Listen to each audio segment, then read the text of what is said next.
તારી લક્ષ્મી ફોઈ. લક્ષ્મી ફોઈ. શંભુડા, સાંભળ, મામા મામી તો ઘરે નથી ને? આજે તો દાદા દાદી છે. કાલે દાદા દાદી બાજુના ગામમાં લગ્નમાં જવાના છે. અને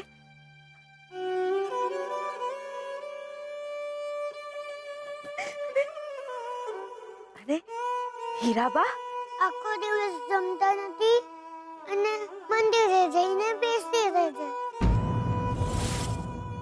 તું આવને ફોઈ ઘરે. હીરાબા, શંભુડા, હીરાબા જમતા નથી? ના, બા કહે છે કે મારી લક્ષ્મીનું મોઢું જોઈને જ જમીશ ને બહુ રડે છે બા.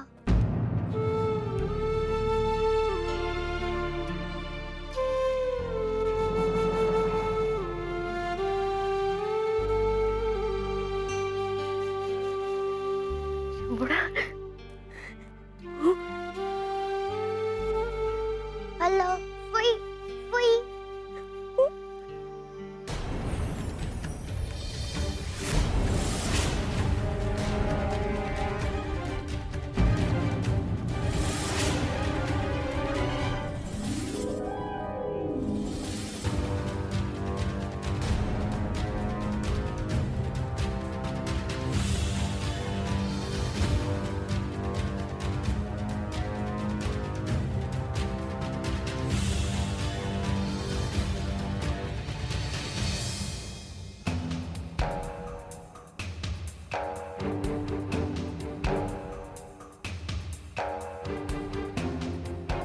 પહેલા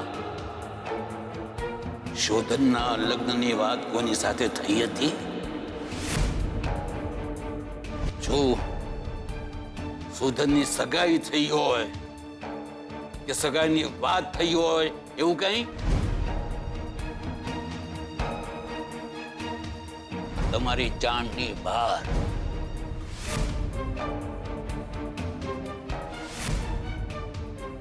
તમારી જાણકારીમાં ન હોય એવી રીતે કઈ બન્યું હોય?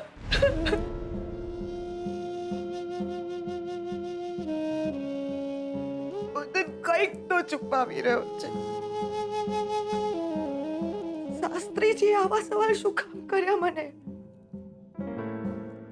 ને પેલા માજી કોણ હતા જે શોધનને મળવા આવ્યા હતા? મને તું કઈક તો બોલ દીકરા, કઈક.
કહે છે કે હું મારી લક્ષ્મીનું મોઢું જોઈને જ જમીશ. નહીં બહુ રડે છે બા.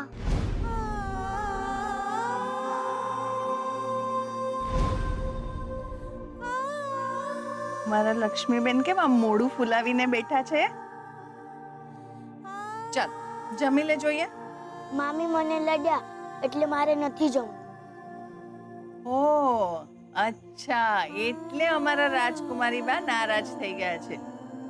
ચાલ જમી લે બેટા. ના, મને નથી જમવું એટલે નથી જમવું.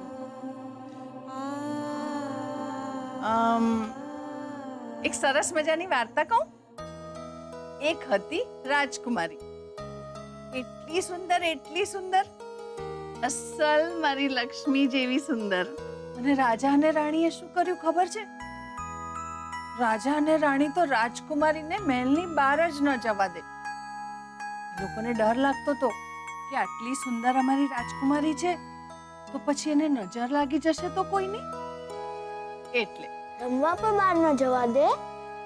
ના, રમવાનું પણ મહેલમાં અને ફરવાનું પણ મહેલમાં. પછી પછી પછી એક દિવસ રાજકુમારી હતી મહેલમાં એકલી.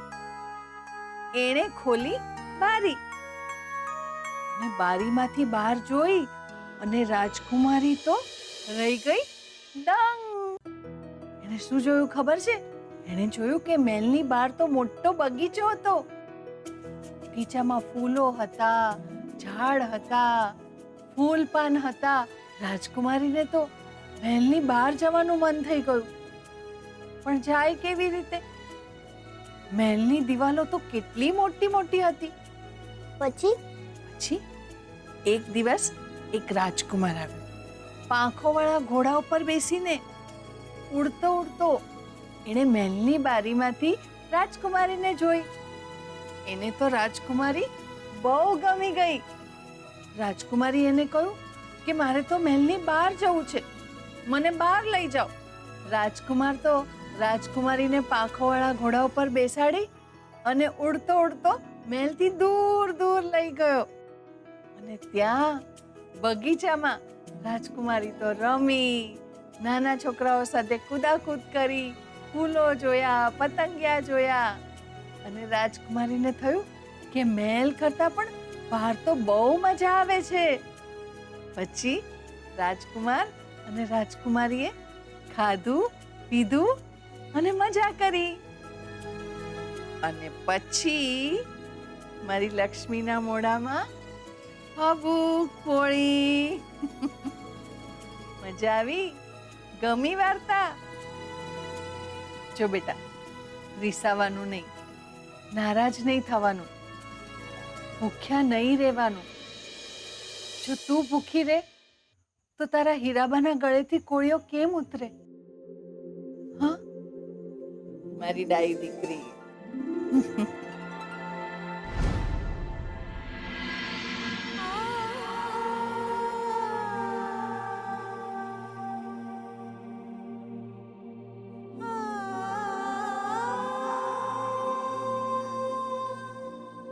હીરાબા, તમે જ્યાં સુધી નહીં જમો ત્યાં સુધી મારા ગળે ધાન કઈ રીતે ઉતરે?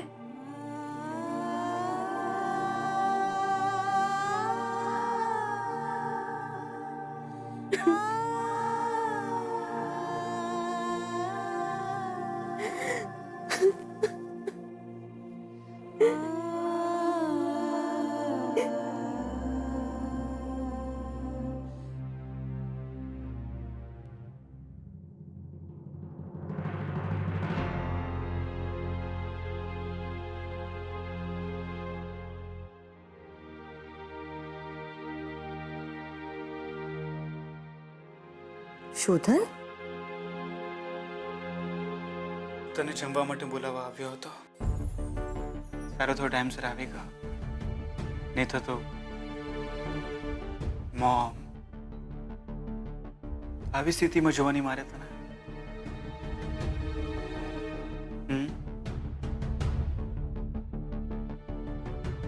તારી ચિંતા કોરી ખાય છે બેટા. જ્યારે શાસ્ત્રીજી અમને પૂછ્યું ને કે શોધનના પહેલા લગ્ન થઈ ગયા છે, એ વાત મોમ, હું માત્ર શ્રુતિને પ્રેમ કરું છું. માત્ર શ્રુતિને. સાચે જો તારી જિંદગીમાં શ્રુતિ સિવાય કોઈ બીજી છોકરી ન હોય તો કાલે જ તારી સગાઈની વાત કરું. હા,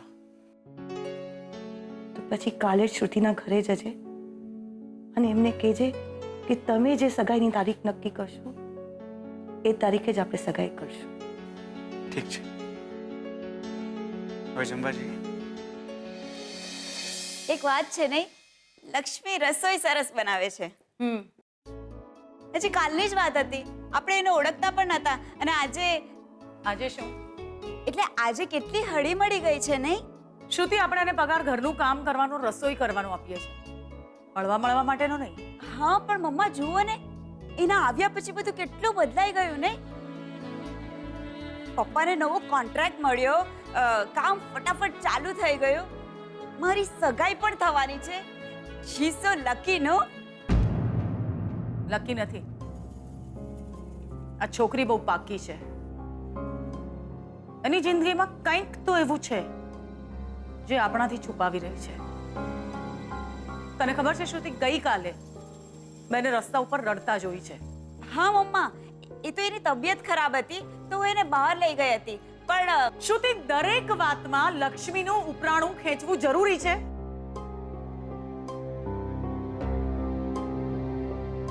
શ્રુતિબેન, હા શું? ના કઈ નહીં. હા બોલ ને, કઈ સિરિયસ મેટર છે? શ્રુતિબેન,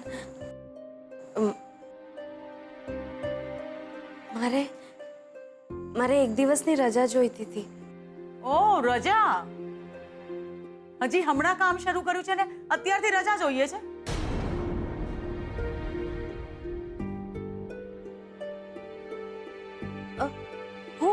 હું સવારે જઈને સાંજે પાછી આવી જઈશ. ઘરે જવું છે? હા. તો જઈ આવ ને. ખરેખર? શ્રુતિ, નિર્ણય લેવા માટે હું બેઠી છું ને. પણ મમ્મા, એક જ દિવસની વાત છે ને. શું થયું? એ જઈ આવશે. લક્ષ્મી, સવારે જઈને સાંજે પાછી આવી જઈશ ને? હા, આવી જઈશ. That's good. જઈ આવજે. શ્રુતિબેન, હા થોડા ઓકે, સમજી ગઈ. એક મિનિટ.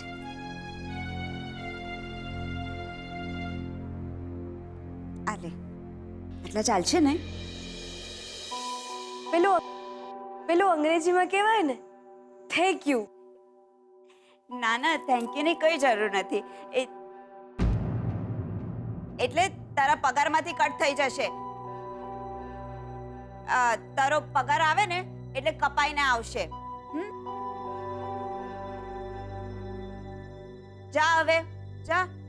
બરાબર ને મમ્મી?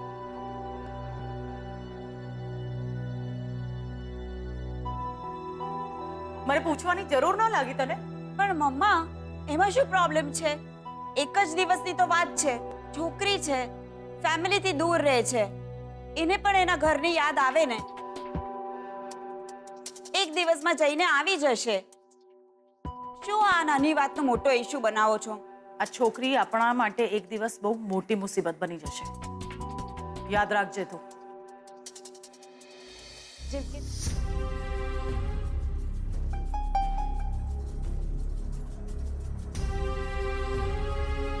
લક્ષ્મી, આ લે, આ સાથે રાખજે. આ મારા પોકેટ મનીમાંથી છે. તારા પગાર સાથે કોઈ જ લેવા દેવા નથી. ના શ્રુતિબેન, પણ મેં કહ્યું ને, તારી સાથે રાખ. આ આપણો વ્યવહાર છે. તારે સાચે જ ઘરે જવું છે? શ્રુતિબેન, મારા એક નાની છે, હીરાબા. એમને ખાવાનું છોડી દીધું છે. એમને મારી બહુ ચિંતા છે. એ જો ભૂખ્યા રહેશે તો મારું મન કચવાશે. હું છે ને એમને જઈને જમાડી આવું તો એ મને જોશે ને તો એમની ઉંમર વધી જશે. અને તમે ચિંતા નહીં કરતા, હું પાછી આવી જઈશ. મારા પર ભરોસો રાખજો. પૈસા પણ પાછા આપી દઈશ પગારમાંથી. સાચું કહું છું. અરે, તને કહ્યું ને એકવાર, નથી આપવાના આ પૈસા પાછા. તું ઘરે જાય છે ને તો બધા માટે કંઈ લેતી જજે. આમ ખાલી હાથે ના જઈશ.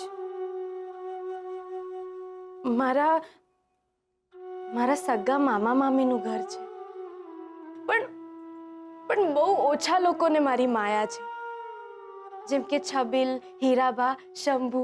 અને તમને ખબર છે, શંભુ મારા મોટા ભાઈનો દીકરો છે, મારો લાડકો છે. મને ફોન પર કહેતો હતો કે લક્ષ્મી ફોઈ તું જલ્દી આવજે મને મળવા. એ બધાનું મોઢું જોઈ આવું બસ. ખબર નહીં કેમ પણ મને એવું લાગે છે કે તું ખૂબ સહન કરીને આવી છે. તારા હસતા શાંત ચહેરા પાછળ ખૂબ પીડા છે સ્વીટુ. સરખું કરવાનું ભાન નથી પડતું તમને?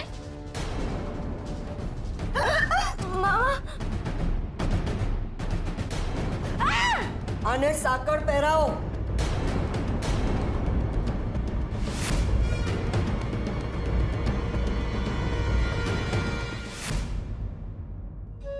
તારા મામા મામી કમનસીબ કહેવાય કે તારા જેવી છોકરી માટે કોઈ ફિલિંગ્સ નથી. અરે સૌથી વધારે કમનસીબ કોણ છે તને ખબર છે? તારો પતિ. એને તારા જેવી સારી છોકરીને કેવી રીતે છોડી દીધી? સારું છે ને, હું એમનાથી દૂર રહીશ તો એમની ગમતી છોકરી સાથે રાજી રહી શકશે, એની સાથે પરણી શકશે, હે ને? તારાથી સારી છોકરી ક્યાં મળવાની એને? મારાથી સારી ઘણી બધી છોકરીઓ છે. તમે પણ તો મારાથી સારા છો. પણ તારા જેટલી નહીં.